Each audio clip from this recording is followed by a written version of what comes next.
ಜಾಸ್ತಿ ಮಾತಾಡೋರು, ಜೋರಾಗಿ ಮಾತಾಡೋರು, ಎಕ್ಸ್ಟ್ರೋವರ್ಟ್ಸ್ ಆರ್ ಮೋರ್ ಲೀಡರ್ಸ್ ಅಂತ ಹಿಸ್ಟಾರಿಕ್ಲಿ ನೋಡ್ತಾ ಬಂದಿದ್ದೀವಿ. ಆದರೆ ಇವಾಗ ಪೀಪಲಿಗೆ ರಿಯಲೈಸ್ ಆಗ್ತಾ ಇದೆ introverts can be leaders, or leader.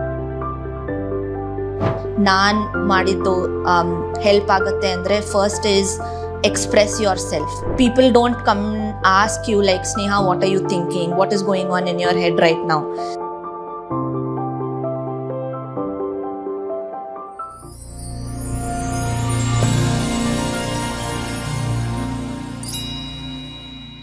ನನ್ನ ಹೆಸರು ಸ್ನೇಹಾ ನರಹಳ್ಳಿ ಅಂತ.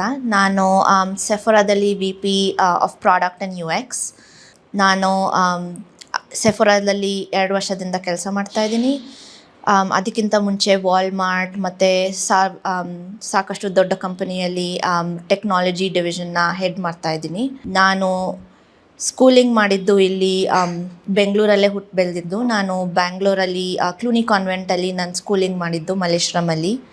ಆಮೇಲೆ ಫಸ್ಟ್ PU ಮತ್ತು ಸೆಕೆಂಡ್ PU MES ಕಾಲೇಜಲ್ಲಿ ಸೈನ್ಸಲ್ಲಿ ಮಾಡಿದ್ದು. ಆಮೇಲೆ MS ರಾಮಯ್ಯದಲ್ಲಿ ಬ್ಯಾಚುಲರ್ಸ್ ಮಾಡಿ ಇನ್ಫಾರ್ಮೇಷನ್ ಸೈನ್ಸಲ್ಲಿ 2 ವರ್ಷ ಕೆಲಸ ಮಾಡಿ ಡೆಲ್ಲಲ್ಲಿ. ಕಾರ್ನೆಗಿ ಮೆಲನ್ ಯೂನಿವರ್ಸಿಟಿ ಪಿಟ್ಸ್ಬರ್ಗಲ್ಲಿ ಮಾಸ್ಟರ್ಸ್ ಮಾಡಿದ್ದೀನಿ ಇನ್ಫಾರ್ಮೇಷನ್ ಸೈನ್ಸ್.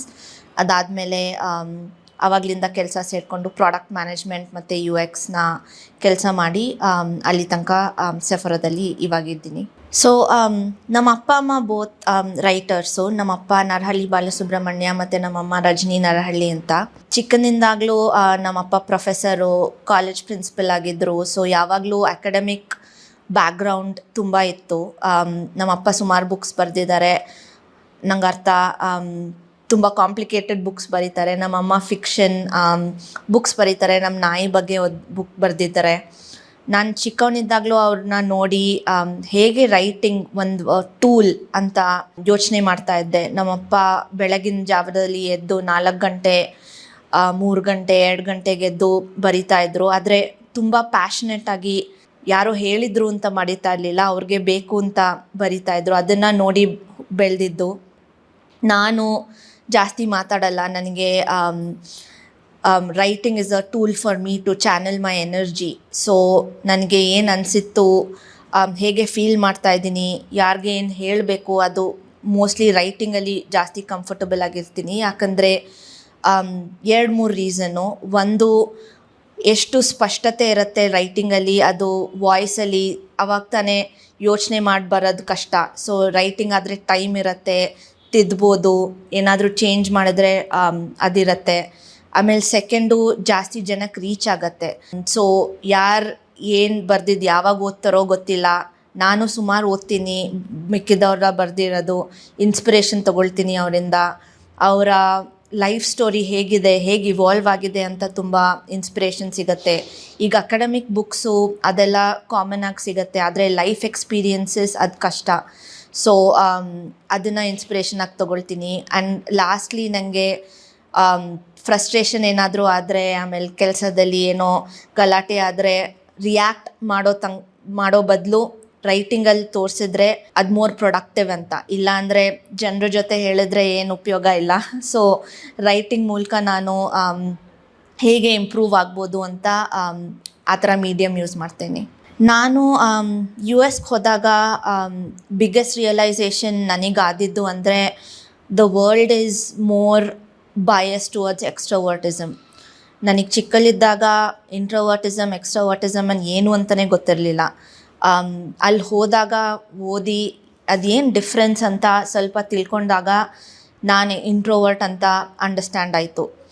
ಇವಾಗ ಟೆಕ್ನಾಲಜಿ, ಕಾಮರ್ಸಲ್ಲೆಲ್ಲ ಪರ್ಸ್ನಲೈಸೇಷನ್ ಅಂತ ಒಂದು ಟರ್ಮ್ ಯೂಸ್ ಮಾಡ್ತೀವಿ. Personalisation, what it means is that every individual's journey is unique. So ನೀವು ಶಾಪಿಂಗ್ ಮಾಡಿದಾಗ ನಿಮ್ಮ ಯುನೀಕ್ ಪರ್ಸ್ಪೆಕ್ಟಿವ್ಗೆ ಹೇಗೆ ಶಾಪ್ ಮಾಡಬೇಕು ಅಂತ ಕಾಮರ್ಸ್ ಟೆಕ್ನಾಲಜಿಲಿ ಬಿಲ್ಡ್ ಮಾಡ್ತೀವಿ. ಅದನ್ನೇ ನಿಮ್ಮ ಜೀವನದಲ್ಲಿ ಉಪಯೋಗಿಸಿದ್ರೆ ಈಚ್ ಇಂಡಿವಿಜುವಲ್ಸ್ ಜರ್ನಿ, ಬಿಹೇವಿಯರ್, ಅವ್ರು ಹೇಗೆ ಪ್ರೊಡಕ್ಟಿವ್ ಆಗ್ತಾರೆ, ಅದೆಲ್ಲ ಅವರ ಯುನೀಕ್ ಬಿಹೇವಿಯರ್. ಅದನ್ನು ಅಂಡರ್ಸ್ಟ್ಯಾಂಡ್ ಮಾಡ್ಕೊಳ್ದೇ ಇದ್ದರೆ ತುಂಬ ಕಷ್ಟ. ಸೊ ನಾನು US ಹೋದಾಗ ನಾನು ಕಲ್ತಿದ್ದ ಬಿಗ್ಗೆಸ್ಟ್ ಲೆಸನ್ ಏನು ಅಂದರೆ, ಇನಿಷಿಯಲಿ ನಾನು ಮಿಕ್ಕಿದ್ದವ್ರು ನೀವು ಹೇಗೆ ಬಿಹೇವ್ ಮಾಡಬೇಕು ಅದು ಇದು ಅಂತ ಹೇಳಿದಾಗ ಅದರ ಥರ ಫೋರ್ಸ್ ಮಾಡಿ ಬಿಹೇವ್ ಮಾಡ್ತಾ ಇದ್ದೆ. ಈಗ ಜಾಸ್ತಿ ಮಾತಾಡಬೇಕು, ಅದು ಸಕ್ಸಸ್ಸು ಅಂದರೆ ಸರಿ, ಜಾಸ್ತಿ ಮಾತಾಡಬೇಕು, ಇದು ಮಾಡಬೇಕು ಅಂದರೆ ಆ ಥರ ಕೇಳ್ತಾ ಇದ್ದೆ. ಆದರೆ ನಾನು ಅದ್ರ ಜೊತೆ ಕಂಫರ್ಟಬಲ್ ಆಗಿರಲಿಲ್ಲ. ಒಂದು ಸತಿ ಮಾಡ್ಬೋದು, 2 ಸತಿ ಮಾಡ್ಬೋದು, ಆದರೆ ನೀವು ಕಂಫರ್ಟಬಲ್ ಆಗಿದ್ದರೆ ಅದು ಹ್ಯಾಬಿಟ್ ಆಗಲ್ಲ. ಸೊ ಗ್ರೋತಿಗೆ ಬಿಗ್ಗೆಸ್ಟ್ ಇನ್ಹಿಬಿಟರ್ ಏನು ಅಂದರೆ you are forcing yourself to be somebody that you are not. So how can you be more authentic and educate the people around you that this is who you are and this is how you add value. ಅದು ನಂಗೆ ತುಂಬ ಇಂಪಾರ್ಟೆಂಟಾಗಿ ಕಾಣಿಸ್ತು. So ನಾನು ಜಾಸ್ತಿ ಓದ್ಬಿಟ್ಟು ಮಾತಾಡಿಬಿಟ್ಟು ಸ್ವಲ್ಪ difference in behaviours ಹೇಗೆ ಅಂತ understand ಮಾಡ್ಕೊಂಡಾಗ ಜಾಸ್ತಿ ರಿಯಲೈಸೇಷನ್ ಆಯಿತು ನಾನು ಹೇಗೆ ಪ್ರೊಡಕ್ಟಿವ್ ಅಂತ. ನಮ್ಮ ಮ್ಯಾನೇಜರ್ ಕೂಡ ಸುಮಾರು ಸತಿ ನೀನು ಮೀಟಿಂಗಲ್ಲಿ ಜಾಸ್ತಿ ಮಾತಾಡಬೇಡ, ಮೀಟಿಂಗಲ್ಲಿ ಜಾಸ್ತಿ ಮಾತಾಡಬೇಕು, ನೀನು ತುಂಬ ಸೈಲೆಂಟು, ಅಥವಾ ಈಗ ದೊಡ್ಡ ಮೀಟಿಂಗಲ್ಲಿ ತುಂಬ ಜನ usually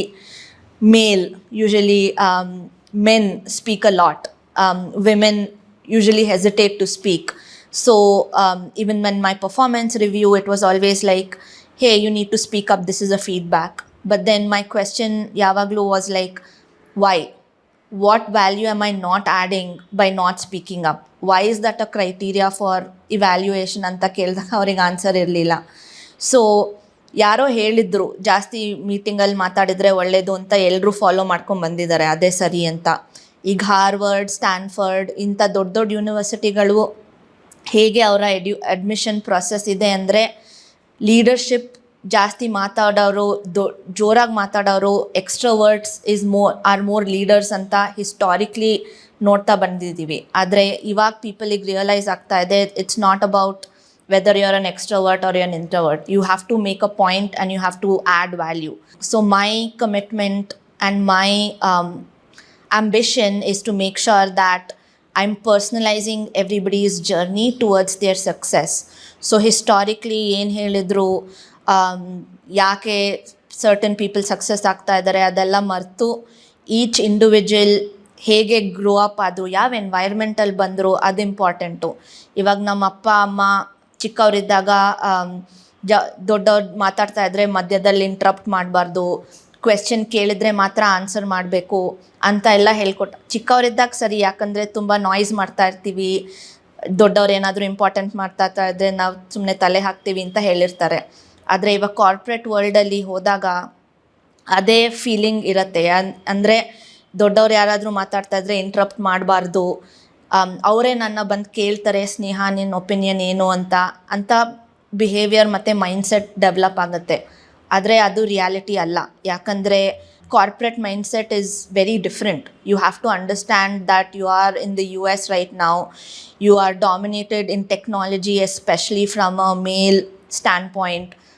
So how do you grab that opportunity and how do you make a mark for yourself so that you don't have to wait for people to give you the opportunity? ನಾನು ಸುಮಾರು opportunity last ಮಾಡ್ಕೊಂಡಿದ್ದೀನಿ initial ಸ್ಟೇಜಸಲ್ಲಿ. ಯಾಕಂದರೆ ನನಗೆ ಈ ಥರ ಹೇಳೋರು ಯಾರೂ ಇರಲಿಲ್ಲ. ಆದರೆ ಇವಾಗ ತುಂಬ ಮೆಂಟರ್ಸ್ ಇದ್ದಾರೆ, ಅವರು ಈ ಥರ ಜರ್ನಿ ಮಾಡ್ಕೊಂಡಿದ್ದಾರೆ, ಒಂಥರ ಸಪೋರ್ಟ್ ಗ್ರೂಪ್ ಇದೆ. ಸೊ ಅವರೆಲ್ಲ ಕಲಿತು ನಾವೆಲ್ಲ ಚೇಂಜ್ ಮಾಡಬೇಕು. ಇದು ಇಂಟ್ರೋವರ್ಟ್ಸ್ can be leaders, are leaders, and more importantly ಇಂಟ್ರೋವರ್ಟಾ ಎಕ್ಸ್ಟ್ರೋವರ್ಟಾ ಅಂತ ಎಲ್ಲ ನೋಡಿದೆ.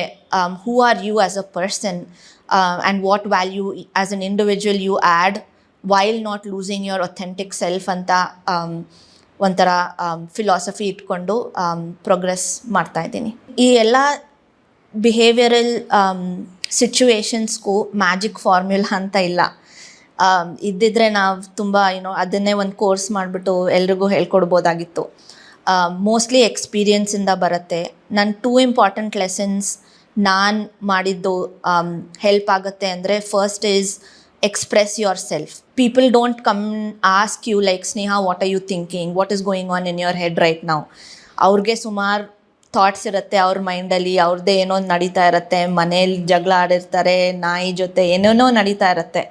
So you don't know what a person is thinking. So if you want something, speak up for yourself, because they will not expect that, people will come and ask you. So adu first thing. Eradu, ಇದೆಲ್ಲ ಮಧ್ಯೆ ನೀವು ನಿಮ್ಮ authentic ಸೆಲ್ಫ್ನ loose ಮಾಡದೆ ಯಾರೋ ಹೇಳಿದ್ರು ಇದು ಮಾಡಿದ್ರೆ ಸರಿ, ಈ ಬುಕ್ಕಲ್ಲಿ ಬರೆದಿತ್ತು, ಅವ್ರು ಈ ಥರ ಮಾಡಿಬಿಟ್ಟು ಸಕ್ಸಸ್. ನಾನು ಸುಮಾರು ಆರ್ಟಿಕಲ್ ಓದ್ತೀನಿ, ಸ್ಟೀವ್ ಜಾಬ್ಸ್ 3 ಗಂಟೆಗೆ ಹೇಳ್ತಾಯಿದ್ರು, ಇವ್ರು ಅದು ಮಾಡ್ತಾಯಿದ್ರು. ಸಕ್ಸಸ್ಸಿಗೆ ಆ ಥರ ಫಾರ್ಮ್ಯುಲಾ ಇಲ್ಲ. at the end of the day, if you are authentic to yourself and you are comfortable with what you're doing, ನಿಮಗೆ ಜಾಯ್ ಸಿಕ್ಕಿದ್ರೆ ಇದು ಮಾಡಬೇಕು ಅಂದರೆ, ಇಲ್ಲಾಂದರೆ 2 ವಾರ ಮಾಡ್ತೀರಾ, 3 ವಾರ ಮಾಡ್ತೀರಾ, ಫೋರ್ಸ್ ಆಯಿತು ಅಂತ. ಆದರೆ ದಿವಸ ಮಾಡೋಕ್ಕೆ ಡೆಫಿನೆಟ್ಲಿ ಜಾಯ್ ಬೇಕು. So how do you create joy in the way you work while not losing your authentic self, I think is very important. ನಮ್ಮ ಟೀಮ್ ಹೇಗೆ ಬಿಲ್ಡ್ ಮಾಡ್ತೀವಿ ಅಂದರೆ, ಎಲ್ಲರೂ ಮ್ಯಾಥ್ಸಲ್ಲಿ A+, ಫಿಸಿಕ್ಸಲ್ಲಿ A+, ಸೈನ್ಸಲ್ಲಿ A+ ಅಂತ ಅಲ್ಲ. ಎಲ್ಲರೂ ಎಲ್ಲದರಲ್ಲೂ ಎಕ್ಸ್ಪರ್ಟ್ ಆಗಿದ್ದರೆ ಟೀಮ್ ಬೇಕಾಗಿಲ್ಲ, ಒಬ್ಬರೇ ಎಲ್ಲರ ಅಚೀವ್ ಮಾಡ್ಬೋದು. ಟೀಮ್ ಏನಂದರೆ, ನಾನು ಯಾವುದ್ರಲ್ಲಿ ಸ್ಟ್ರಾಂಗ್ ಇಲ್ವೋ ಅದು ಮಿಕ್ಕಿದ್ದು ಯಾರಾದರೂ ಕಾಂಪ್ಲಿಮೆಂಟ್ ಮಾಡಿದ್ರೆ it becomes a strong team. So I think the way we are looking at hiring people and building this strong team is seeing what are people's strengths and complementing the opportunities that other people have. ನಾನು personalisation ಬಗ್ಗೆ ಹೇಗೆ ಮಾತಾಡಿದ್ವೋ, team personalise ಆಗಿ ಮಾಡಬೇಕು. ಇವಾಗ interview process ನಾನು ತುಂಬ question ಮಾಡ್ತೀನಿ. ಅರ್ಧ ಗಂಟೇಲಿ ಪೀಪಲ್ನ ಜಡ್ಜ್ ಮಾಡೋದು ತುಂಬ ಕಷ್ಟ. ನೀವು ಸುಮಾರು ವರ್ಷದಿಂದ ಕೆಲಸ ಮಾಡ್ತಿರ್ತೀರಾ, ಇಂಟರ್ವ್ಯೂ ಪ್ರೊಸೆಸ್ ಅರ್ಧ ಗಂಟೆ ಇರುತ್ತೆ. ಅದರಲ್ಲಿ ಹೇಗೆ ಗೊತ್ತಾಗುತ್ತೆ ನೀವು ಆ್ಯಕ್ಚುಲಿ ಹೇಗೆ ಅಂತ. ಸೊ ನಾವು ನಮ್ಮ ಕಂಪನೀಲಿ ಒಂದು ಮೆಥಡಾಲಜಿ ಮಾಡಿದ್ದೀವಿ, where people work as a contractor for us for like 3 to 4 months and then we convert them to full time, because you are not able to evaluate people in like a couple of interviews, but if you work with them day and night, you know what kind of a person you are. And ಕೆಲಸ, technology ಅದರಲ್ಲೆಲ್ಲ ತುಂಬ ಚೆನ್ನಾಗಿರ್ಬೋದು, ಆದರೆ so much time ನಾವು ಅವ್ರ ಜೊತೆ spend ಮಾಡಿದ್ರೆ, at least ಒಂದು coffee ಅಥವಾ ಊಟ ಮಾಡೋಕ್ಕಾಗದೇ ಇದ್ದರೆ ಎಷ್ಟು ಒಳ್ಳೆ ಟೆಕ್ನಾಲಜಿಸ್ಟ್ ಆದರೂ ಏನು ಉಪಯೋಗ ಇಲ್ಲ. ಯಾಕಂದರೆ at the end of the day your work is your family, you're spending so much time there. So I made it a point to not, and my personal experience ಅಲ್ಲಿ ನಂಗೆ ಸ್ವಲ್ಪ ಒಳ್ಳೆ ಜನ ಮ್ಯಾನೇಜರ್ ಇದ್ದರು, ನಂಗೆ ತುಂಬ ಕೆಟ್ಟ ಮ್ಯಾನೇಜರ್ಗಳು ಇದ್ದರು. ಸೊ ಅವ್ರ ಜೊತೆ ಕಲಿತು ನಾನು ಹೇಗೆ ಅವ್ರ ಥರ ಆಗಬಾರ್ದು ಅಂತ ನಂಗೆ ಬಿಗ್ಗೆಸ್ಟ್ ಫಿಯರ್ ಇದೆ. ಯಾಕಂದರೆ ನಾನೆಷ್ಟು ಸಫರ್ ಮಾಡಿದ್ದೇನೆ ಅಂತ ಗೊತ್ತು. ನಮ್ಮ ಅಮ್ಮಂಗೂ ದಿವಸ ಫೋನ್ ಮಾಡಿ ಅಯ್ಯೋ ಇದು ಇವತ್ತಾಯಿತು, ಇದು ಅವತ್ತಾಯಿತು ಅಂತ ಹೇಳ್ತಾ ಇದ್ದೆ. ಸೊ ಅದು ನಾನು ಆಗಬಾರ್ದು ಅಂತ ನನ್ನ ಕಾನ್ಷಿಯಸ್ ಅಲ್ಲಿ ಇರ್ತೀನಿ. I have to be very conscious that I am not making the same mistake. So that's how we are building the team, to make sure that it's just not work skills that you're looking for, but people, human skills, because at the end of the day you're human, right? ನಾನು ಸೆಫೋರಾಗೆ ಹೋಗಿ ಸೆಫೋರಾ ಸ್ನೇಹ ಬೇರೆ ಅಲ್ಲ, ಮನೆ ಸ್ನೇಹ ಬೇರೆ ಅಲ್ಲ, ನಾನು ಸ್ನೇಹನೇ.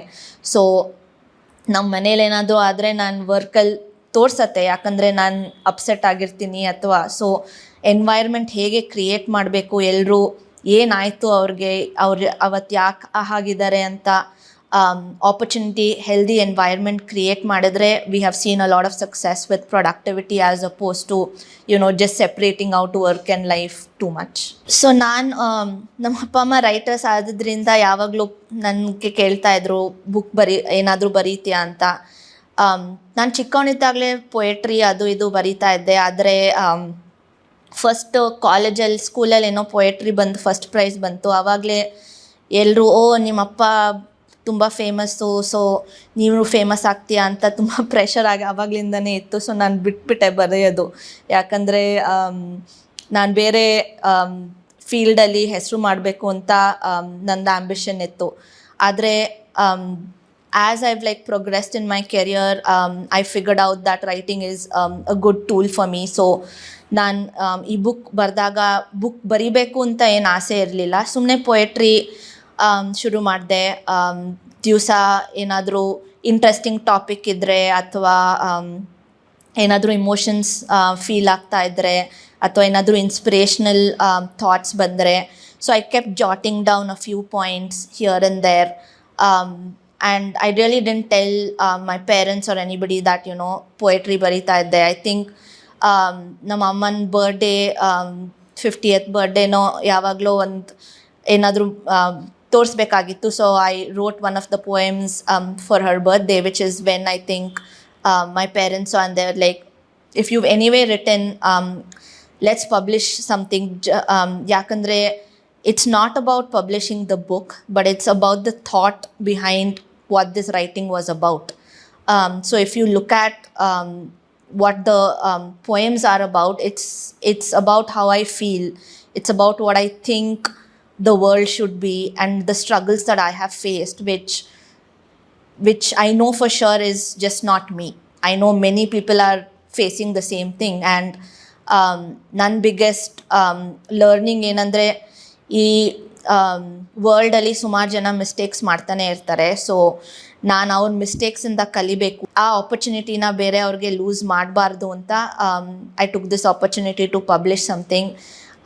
And it brought me joy. It brought me a lot of happiness to see the words that I've written being appreciated, and just seeing the change that it's bringing about. I know I have a long way to go. Inna ಸುಮಾರಿದೆ ಕಲಿಯೋದು.